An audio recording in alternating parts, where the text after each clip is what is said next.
ধর্ষণে যারা শিকার হচ্ছে তাদের পরবর্তী মনোসামাজিক সহায়তার জায়গাটা নিয়ে যদি একটু বলেন।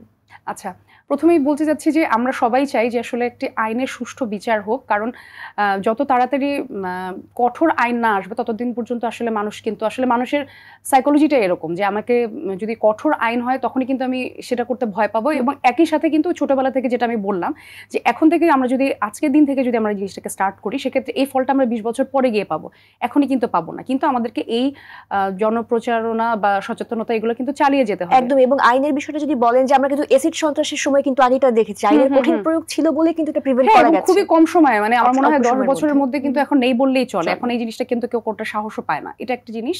আর একটা যেটা আমি বলতে চাচ্ছিলাম, আপনি যেটা বললেন যে মনোসহায়তা পাওয়ার যে ব্যাপারটা আছে, এটা তো অবশ্যই আমরা জানি যে ওয়ান স্টপ ক্রাইসিসে আছেন।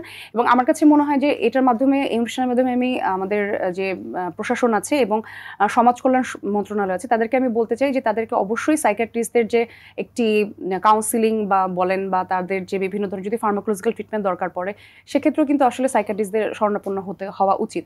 যারা সেই সামর্থ্য রাখেন না তাদেরকে তাদের সমাজ কল্যাণ মন্ত্রণালয়ের সহায়তা দিবেন।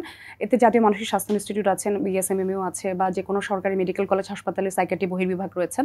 আর তাছাড়া অনেকে যেটা করতে চান, অনেকে বলেন যে না আসলে আমি এমনিতেই ডিফেমেশনে পড়ে গেছি, সোশ্যালি আমি যেতে চাচ্ছি না ওইসব এরিয়াতে।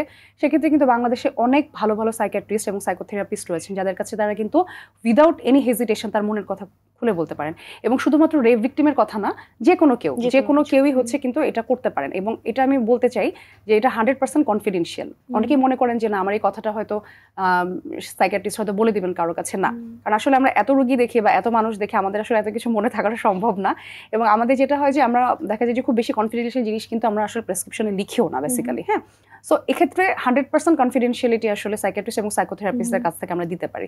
সো আমার কাছে মনে হয় নিজে সাফার না করে বা আমার কাছের মানুষজন। এবং আরেকটা জিনিস আমি বলবো এখানে অ্যাড করবো যে শুধু আমার না, আমি যদি দেখি যে আমার বোন নির্যাতনের শিকার হচ্ছে তার শ্বশুর বাড়িতে, বা আমার মা নির্যাতনের শিকার হচ্ছে, আমার মনে হয় তাদেরও এগিয়ে আসা উচিত। একদমই। এবং নারীদের জন্য আসলে এগিয়ে আসা উচিত, যেটা আমরা খুব কম দেখি। এটা কমই দেখি এবং আমরা সাথে তো মনে করি, কারণ পরবর্তীতে দেখা যায় যে তোর জন্য আমার সংসারটা ভাঙছে, কারণ তুই যদি আমাকে সাইকিয়াট্রিস্টের কাছে না নিয়ে যাইতি তাহলে হয়তো এই জিনিসটা হতো না।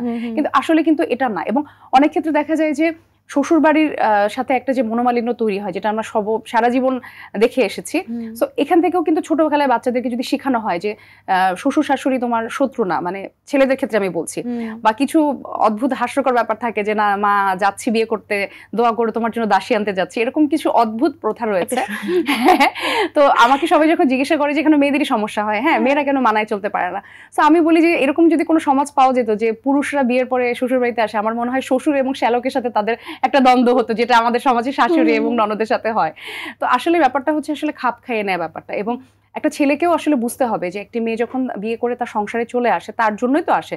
সে তো আসলে আমাদের আর্থসামাজিক প্রেক্ষাপট বা যেটা হয় যে আমরা কিন্তু আসলে শেষ দিন পর্যন্ত আসলে থাকতে চাই একসাথে।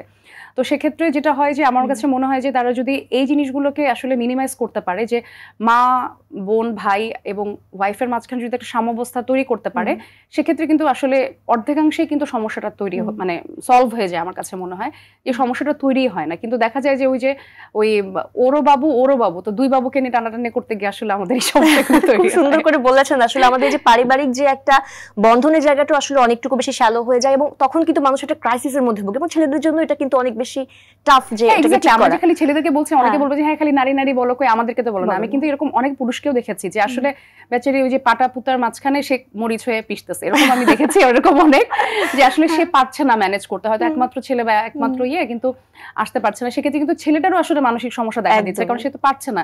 অফিসের প্রেশার, বাসায় আসলেই হচ্ছে বউ আর হচ্ছে মায়ের মানে এইগুলো আসলে আমার কাছে মনে হয় কি যে এগুলো আসলে সুন্দর মতো আসলে ঠান্ডা মাথায় টেবিলে বসে কিন্তু আমরা আসলে সলভ করতে পারি। পরিবারের মধ্যে যদি ওপেন ডিসকাশনের বিষয়টা থাকে এবং খোলামেলা আলোচনার যে পরিবেশ থাকলে কিন্তু দেখা যাবে যে আসলে ওরকম হচ্ছে না, সেক্ষেত্রে কিন্তু আমরা একটা মানে থেরাপিস্টের কাছে যেতেই পারি। আমরা কিন্তু কাপল কাউন্সেলিং করতে পারি, ফ্যামিলি কাউন্সেলিং আছে।